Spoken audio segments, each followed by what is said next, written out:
ఇండియాలో first women కో ఫౌండర్గా unicorn అనే company ఏదో తెలుసా? 2011లో సందీప్ అగర్వాల్ వాల్ స్ట్రీట్లో పనిచేస్తున్నాడు. ఆ టైంలో ఇండియాలో టియర్ 1 కేమో ఫ్లిప్కార్ట్, అమెజాన్ ఉన్నాయి.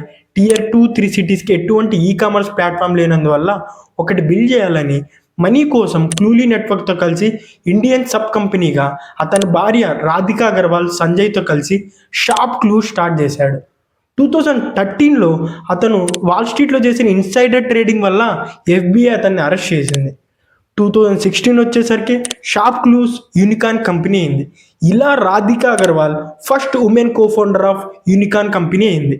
2017లో సందీప్ అగర్వాల్ రిలీజ్ అయ్యాడు. ఇంకప్పుడు అతని భార్య రాధికా అగర్వాల్ సంజయ్ మీద కేసు పెట్టాడు, తన కంపెనీ నుంచి తనని బయటికి పంపించారని. ఇక్కడ వీళ్ళేమో కేసులు పెట్టుకొని గొడవలు ఆడుతుంటే ఇంకో పక్క అమెజాన్, ఫ్లిప్కార్ట్ మాత్రం ఫండ్ రైజ్ చేసి టియర్ 2, 3 సిటీస్కి ఎక్స్పాండ్ చేశారు.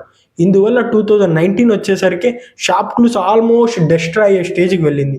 అప్పుడు ఇంకా Q10 అనే కంపెనీ షాప్ క్లూస్ని 70 to 100 మిలియన్ ఆల్ స్టాక్ డీల్తో కొనుక్కునింది.